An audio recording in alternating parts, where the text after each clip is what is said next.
আজকের এই ভিডিওতে দশম শ্রেণী 2026 ভৌতবিজ্ঞান ও পরিবেশ, যেটি অভিনব ভৌতবিজ্ঞান ভট্টাচার্য ব্রাদার্সের এইটা থেকে 8.3 তড়িৎ প্রবাহ এবং রাসায়নিক বিক্রিয়ার সম্পূর্ণ অনুশীলনী প্রশ্ন উত্তর এই ভিডিওতে সম্পূর্ণ আলোচনা করব। প্রথমে আমরা শুরু করছি 1 নম্বরে বহু বিকল্প ভিত্তিক প্রশ্ন এমসিকিউ গুলি।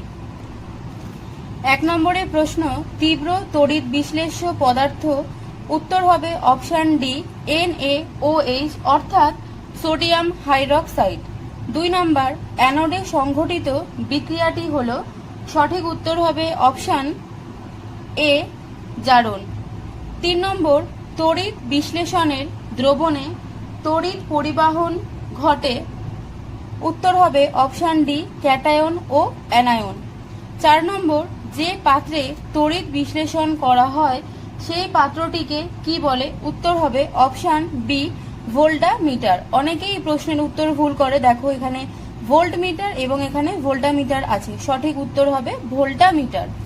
5 নম্বরের প্রশ্ন, তড়িৎ বিশ্লেষণের সময় ক্যাথোডে সংঘটিত বিক্রিয়াটি হলো। সঠিক উত্তর হবে অপশন বি বিজারণ। 6 নম্বর, অ্যালুমিনিয়াম নিষ্কাশনে ব্যবহৃত হয়। উত্তর হবে অপশন সি এ ও বি উভয়, অর্থাৎ ক্রায়োলাইট এবং ফ্লুওস্পার এই দুটোই অ্যালুমিনিয়াম নিষ্কাশনে ব্যবহৃত হয়। 7 নম্বর, তড়িৎ বিশ্লেষণের সময় তড়িৎ প্রবাহ অবশ্যই। অপশন হবে এ সমপ্রবাহ। 8, গ্যালভানাইজেশন পদ্ধতিতে লোহার উপর প্রলেপ দেওয়া হয়। উত্তর হবে অপশন এ জেডেন অর্থাৎ জিঙ্ক। 9, কপার বিশোধনে অ্যানোড রূপে ব্যবহৃত হয়। সঠিক উত্তর হবে অপশন এ অবিশুদ্ধ কপার। 10 নম্বর, কোনটি তড়িৎ পরিবহন করতে পারে? উত্তর হবে অপশন এ গলিত NaCl অর্থাৎ সোডিয়াম ক্লোরাইড। মনে রাখবে NaCl এর সম্পূর্ণ নাম সোডিয়াম ক্লোরাইড। 2 নম্বরে অতি সংক্ষিপ্ত উত্তর ভিত্তিক প্রশ্ন, যার মান এখানে বলে দেওয়া হয়েছে 1। প্রথম প্রশ্ন, জলের তড়িৎ বিশ্লেষণে অ্যানোডে কি উৎপন্ন হয়? উত্তর হবে O2। O2 এর সম্পূর্ণ নাম তোমরা জানো অক্সিজেন। শুধু O2 লিখলেও ভুল হবে না, তোমরা শুধু O2 লিখতে পারো। 2 নম্বর, তড়িৎ বিশ্লেষণের কোন শক্তি কোন শক্তিতে রূপান্তরিত হয়? উত্তর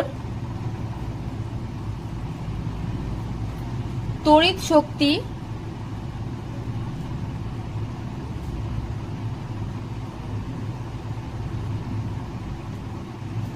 রাসায়নিক শক্তিতে রূপান্তরিত হয়। তাহলে উত্তর তোমরা লিখবে তড়িৎ শক্তি রাসায়নিক শক্তিতে রূপান্তরিত হয়। এর পরের প্রশ্ন, 2.3 অ্যানোড মাডে কোন কোন মূল্যবান ধাতু থাকে? এটি কিন্তু খুবই একটা ইম্পর্টেন্ট প্রশ্ন, দেখো এখানে লিখে দিচ্ছি। 2.3 লিখবে প্রথমে এজি। এজি অর্থাৎ এজি এর পুরো কথা কি? আর্জেন্টাম। মুখে বলে দিলাম। এই আর্জেন্টামকে কি বলা হয়? এই আর্জেন্টামের অর্থ হলো রূপো, যেটাকে আমরা কিন্তু জানি সিলভার রূপে, এটি ব্যবহার করা হয়। তারপর তোমরা লিখবে পিটি। পিটি মানে কি? প্ল্যাটিনাম। পিটি ব্যবহার করা হয়। তারপর লিখবে এ ইউ। এউ অর্থ হলো অরাম, মানে কি? সোনা, যেটাকে আমরা কি বলি? গোল্ড। এবং তারপর তোমরা লিখবে আর এইচ, এটা মানে হলো রোডিয়াম। ঠিক আছে, তাহলে 4টে জিনিস ব্যবহার করা হয়, সেটা হবে কি? সোনা, রূপো, প্ল্যাটিনাম এবং রোডিয়াম। এটা হলো 2.3 এর অ্যান্সার। 4 নম্বর, সোনার তড়িৎ লেপনে তড়িৎ বিশ্লেষ্য হিসেবে কি নেওয়া হয়? উত্তর আমি লিখে দেখাচ্ছি।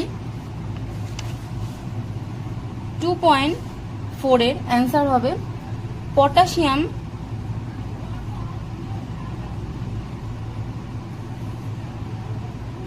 অরো সায়ানাইড পটাশিয়াম অরোসায়ানাইড। এর সংকেত আমি লিখে দেখাচ্ছি, কে AU ফার্স্ট ব্র্যাকেট দেবে, CN ক্লোজ করবে, 2 দিয়ে থার্ড ব্র্যাকেটও ক্লোজ করবে। এটা হবে উত্তর। মনে রাখবে এই সমস্ত প্রশ্নই কিন্তু অতি গুরুত্বপূর্ণ, বহুবার পরীক্ষাতে এসেছে, তো তোমরা ভালো করে এখন থেকে প্র্যাকটিস করবে। পরের প্রশ্ন হলো অ্যানোড মাড কি? এই উত্তরটা হলো পেজ নাম্বার 112তে রয়েছে, উত্তরটা দেখে নাও, বক্সের মধ্যে আছে।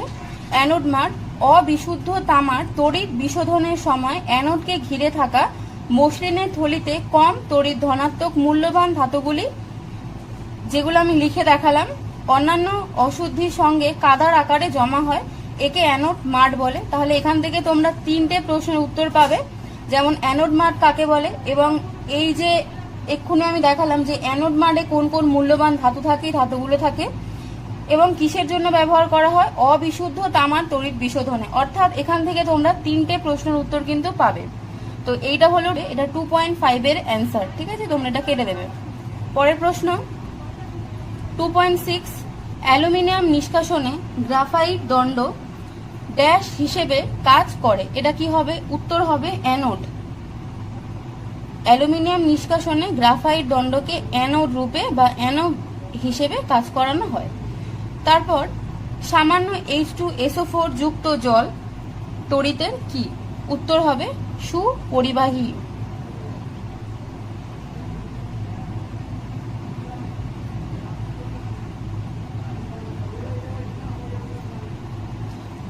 H2SO4 এর সম্পূর্ণ নাম তোমরা পড়বে সালফিউরিক অ্যাসিড। এটাও কিন্তু খুবই ইম্পর্টেন্ট একটা প্রশ্ন, তোমরা এখন থেকে ভালো করে প্র্যাকটিস করতে থাকো। তারপর রয়েছে সত্য এবং মিথ্যা 2.8, লবণ মিশ্রিত চিনির দ্রবণ তড়িৎ পরিবহন করে, এই উত্তরটা হবে সত্য। এই জন্য আমি এখানে এটা রাইট দিয়ে দিলাম, মানে এটা লিখবে, তাও আমি লিখে দিচ্ছি, তোমরা লিখবে সত্য। 2.9 দেখো বিশুদ্ধ জল তড়িতের সুপরিবাহী, এই উত্তরটা ভুল, বিশুদ্ধ জল তড়িতের কুপরিবাহী, ঠিক আছে, উত্তরটা হবে কুপরিবাহী, আর এখানে লিখবে মিথ্যা। এরপর আমরা করব স্তম্ভ মেলানো। দেখো বাম স্তম্ভের সঙ্গে ডান স্তম্ভ, এটাকে মেলাতে হবে। 2.11 এর আবার 1 2 3 4 চারটে আমাদের স্তম্ভ মেলাতে হবে। দেখো প্রথমটা NH4OH এর জলীয় দ্রবণ, মানে কি অ্যামোনিয়াম হাইড্রক্সাইড, এটা কিন্তু সংকেত হলো কার? অ্যামোনিয়াম হাইড্রক্সাইডের জলীয় দ্রবণ। এর সঙ্গে সঠিক উত্তর কোনটা হবে? অপশন ডি, মৃদু তড়িৎ বিশ্লেষ্য। তাহলে এখানে তোমরা লিখে নাও, নাহলে এখানে তোমরা লিখে নাও ডি বলে, সুবিধা হলো। এর সঙ্গে এটা লিখবে ডি।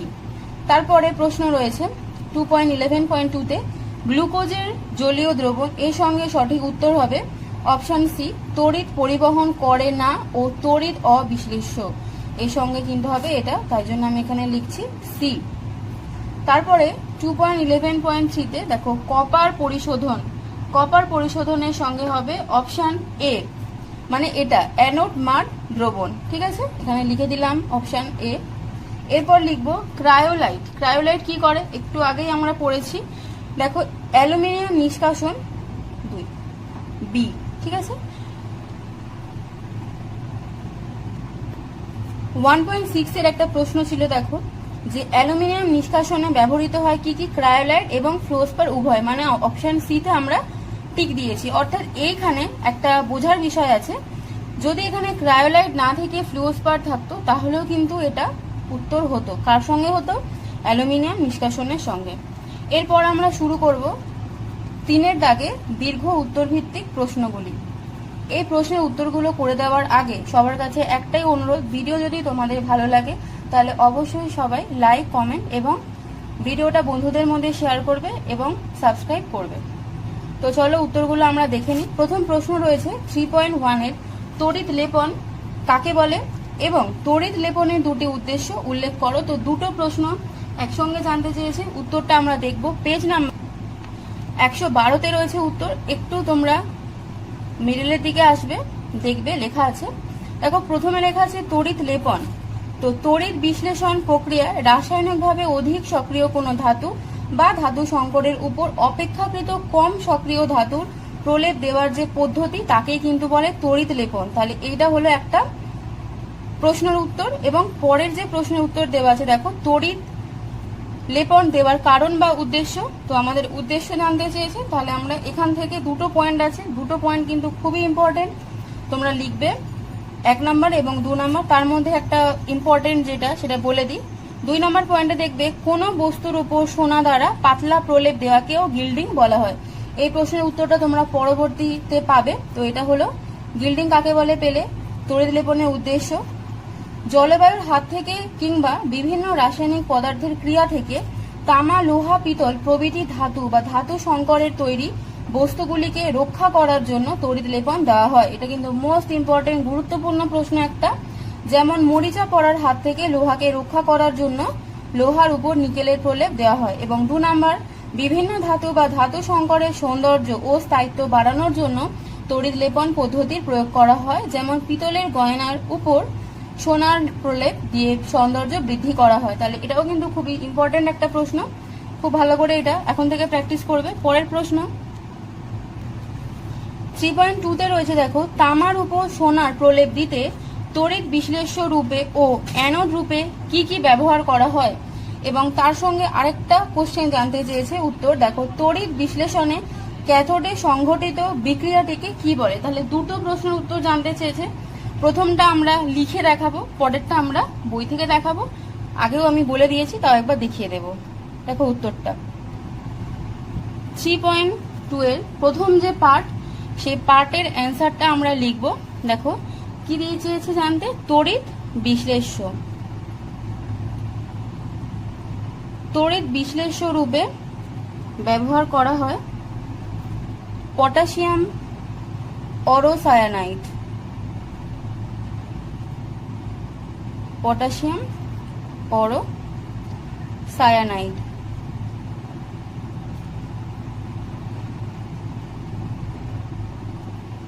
পটাশিয়াম অরোসায়ানাইড এই সংকেতটা এই যে এটা লিখবে, কে থার্ড ব্র্যাকেট দেবে AU, ফার্স্ট ব্র্যাকেট দিয়ে CN, ব্র্যাকেট ক্লোজ করে 2 দিয়ে থার্ড ব্র্যাকেট আবার ক্লোজ করে দেবে। এটা হলো তড়িৎ বিশ্লেষ্য রূপে ব্যবহার করা হয়। এবং অ্যানোড রূপে যেটি ব্যবহার করা হয় সেটি কি, বিশুদ্ধ সোনা। এটা কিন্তু খুব ইম্পর্টেন্ট প্রশ্ন, বিশুদ্ধ সোনা ব্যবহার করা হয় অ্যানোড রূপে। তাহলে এখানে আমরা প্রথম পার্টের যে উত্তর সেটা জানলাম। এবার বলেছে গিল্ডিং। তো দেখো আমি দেখিয়েছিলাম আগের পার্টেই, তড়িৎ বিশ্লেষণে ক্যাথোডে সংঘটিত বিক্রিয়াটিকে কি বলে। এই উত্তরটা হবে গিল্ডিং। দেখো গিল্ডিং। এরপর আমরা 3.3 এর প্রশ্নতে যাব। দেখো, তামার তড়িৎ শোধনে নিচের বিষয়গুলি উল্লেখ করো। প্রথমটা তড়িৎ বিশ্লেষ্য, দ্বিতীয় ক্যাথোড ও অ্যানোড বিক্রিয়া, এবং 3 নম্বরে চেয়েছে তড়িৎ দ্বারের পরিচয়। তাহলে 3টে পার্টের উত্তর আমাদের এখানে চেয়েছে, আমরা উত্তরটা দেখে নিই। 3.3 তড়িৎ বিশ্লেষ্য। তড়িৎ বিশ্লেষ্য রূপে ব্যবহার করা হয়। দেখুন 5 থেকে 10% H2SO4 অর্থাৎ সালফিউরিক অ্যাসিড, 5 থেকে 10% কি লাগে, সালফিউরিক অ্যাসিড মিশ্রিত।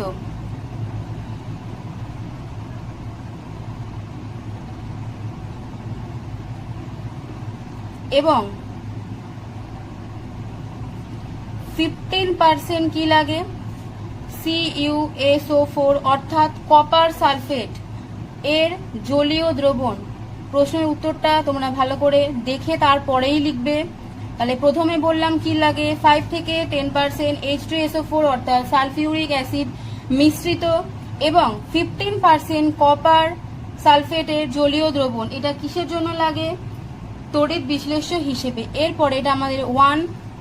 2 নম্বরে জানতে চেয়েছে ক্যাথোড। ক্যাথোড বিক্রিয়া লিখে নিই। ক্যাথোড বিক্রিয়া কি লিখবে, Cu2+, আর কি লাগে, CaO অর্থাৎ এইটাকে কি বলে, এটাকে বলা হয় ক্যালসিয়াম অক্সাইড। ঠিক আছে, এটাকে বলা হয় ক্যালসিয়াম অক্সাইড। এরপরে 3 নাম্বার তড়িৎদ্বার। লিখবে অশুদ্ধ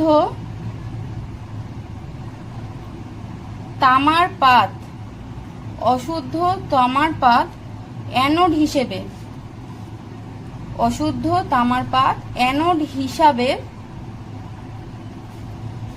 আর কি বলেছে বিশুদ্ধ তামার পাত ক্যাথোড হিসেবে, ক্যাথোড হিসেবে।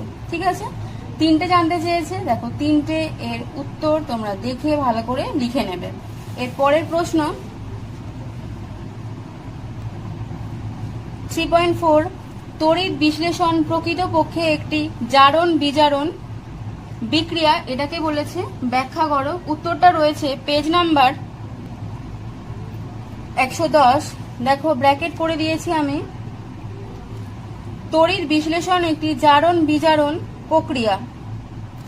এক্ষেত্রে ক্যাথোডে ক্যাটায়নের বিজারণ এবং অ্যানোডে অ্যানায়নের জারণ ঘটে। তো এইটুকুনি লিখলে 3 নাম্বারের জন্য এনাফ নয়। তোমরা যদি এই উত্তরটা জানতে চাও তাহলে আমাকে কমেন্টে তোমরা লিখবে, আমি সেখানে উত্তরটা তোমাদেরকে বলে দেব। নাহলে ডেসক্রিপশনে তোমরা চেক করে নেবে, উত্তরটা দেওয়া থাকবে। এই যে উত্তরটা দেওয়া আছে শুধুমাত্র 1 নাম্বারের জন্য, 3 নাম্বারের জন্য এই উত্তর না, সাফিসিয়েন্ট বইয়ের মধ্যে দেওয়া নেই। তো কমেন্টে আমাকে জানাবে, আমি সেখানে লিখে দেব। পরের প্রশ্ন 3.5 সিইউ অর্থাৎ কপার তড়িৎদ্বার ব্যবহার করে CuSO4 কপার সালফেটের দ্রবণের তড়িৎ বিশ্লেষণে ক্যাথোড ও অ্যানোডে সংঘটিত বিক্রিয়াগুলি লেখো। এটা একটা প্রশ্নের উত্তর জানতে চেয়েছে। এবং লোহার বস্তুর উপর নিকেলের প্রলেপ দিতে ক্যাথোড ও তড়িৎ বিশ্লেষ্য হিসেবে কি ব্যবহার করা হয়?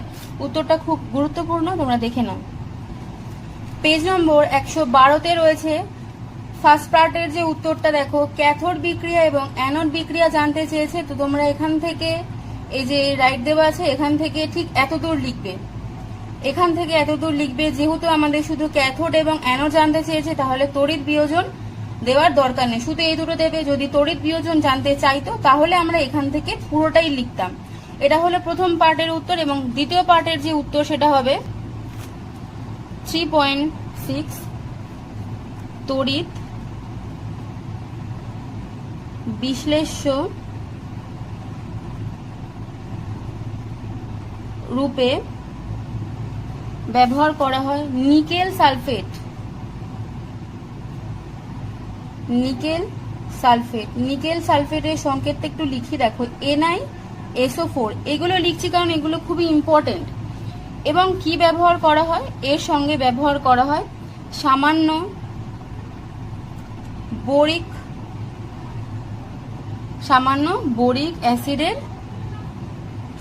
বোরিক অ্যাসিডের দ্রবণ। ঠিক আছে, তড়িৎ বিশ্লেষ্য রূপে নিকেল সালফেট এবং সামান্য বোরিক অ্যাসিডের দ্রবণ ব্যবহার করা হয়, এটুকুনি লিখলে হয়ে যাবে। আর ক্যাথোডে ব্যবহার করা হয় লোহার বস্তু, এই যে লোহার বস্তুটাকে ব্যবহার করা হয় ক্যাথোডে। ঠিক আছে,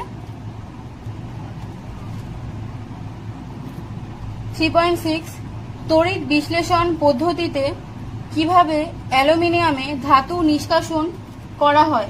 উত্তরটা 109 এর মধ্যে রয়েছে উত্তরটা। দেখো এখানে 5টা পয়েন্ট রয়েছে, এই পয়েন্টগুলো কিন্তু সবগুলোই ইম্পর্টেন্ট, তোমরা দেখে নাও, দেখে লিখবে। একটু বলে দিই, 1 নম্বরে রয়েছে তড়িৎ প্রবাহিত হলে ধাতব পরিবাহীর কোনো রাসায়নিক পরিবর্তন ঘটে না, কিন্তু এক্ষেত্রে কিন্তু রাসায়নিক পরিবর্তন ঘটে। তারপর 2 নম্বরে রয়েছে মুক্ত ইলেকট্রন তড়িৎ পরিবহন করে, এখানে মুক্ত ক্যাটায়ন ও অ্যানায়নের মাধ্যমে তড়িৎ পরিবহন ঘটে। তোমরা এই দুটো পয়েন্টে বুঝতে পারছো কতগুলো ইম্পর্টেন্ট প্রশ্ন এখান থেকে হতে পারে। 3 নম্বর পয়েন্ট কঠিন বা তরল অবস্থায় তড়িৎ পরিবহন করতে সক্ষম, যেমন পারদ তরল অবস্থাতে তড়িৎ পরিবহন করে। 3 নম্বর কেবলমাত্র বিগলিত বা উপযুক্ত দ্রাবকে দ্রবীভূত অবস্থাতে তড়িৎ পরিবহনে সক্ষম। 4 নম্বর উষ্ণতা বাড়লে ধাতব পরিবাহী রোধ বেড়ে যায়, ফলে তড়িৎ পরিবাহিতা কমে যায়। এটাও একটা প্রশ্ন হতে পারে এখান থেকে। এখানে রয়েছে উষ্ণতা বাড়লে তড়িৎ বিশ্লেষণের রোধ কমে যায়, ফলে তড়িৎ পরিবাহিতা বেড়ে যায়। এখান থেকে সত্য এবং মিথ্যা থেকে কিন্তু প্রশ্ন হতে পারে, তোমরা ভালো করে পড়বে। 5 নম্বর ধাতব পরিবাহী তড়িৎবাহিতার মান তড়িৎ বিশ্লেষের তুলনায় বেশি হয়। এবং এক্ষেত্রে কম হয়। 5টা পয়েন্ট খুবই ইম্পর্টেন্ট, বারবার বলছি, এগুলো পরীক্ষাতে বহুবার পড়েছে, ভালো করে তোমরা এখন থেকে প্র্যাকটিস করো। পরের প্রশ্ন 3.8 তীব্র ও মৃদু তড়িৎ বিশ্লেষের মধ্যে 3টি পার্থক্য লেখো। উত্তরটা রয়েছে পেজ নাম্বার 108 এর মধ্যে রয়েছে। দেখো উত্তর, তীব্র তড়িৎ বিশ্লেষ্য এবং মৃদু তড়িৎ বিশ্লেষ্য। জলীয় দ্রবণে তড়িৎ পরিবাহিতা উচ্চ, এক্ষেত্রে খুবই কম।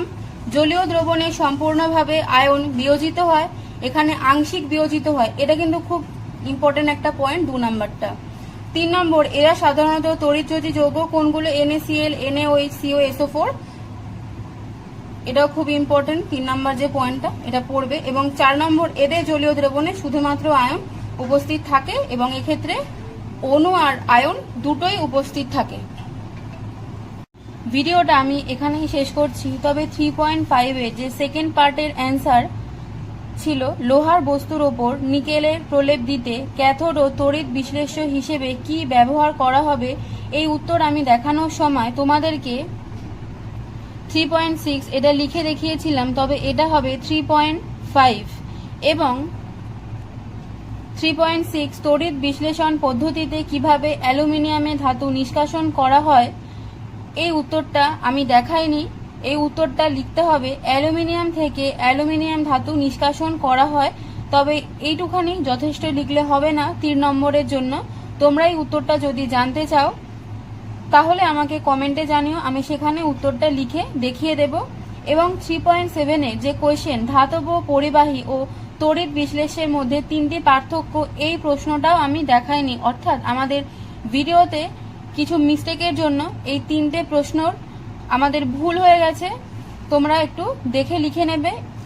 এই প্রশ্নের উত্তর রয়েছে পেজ নাম্বার 109।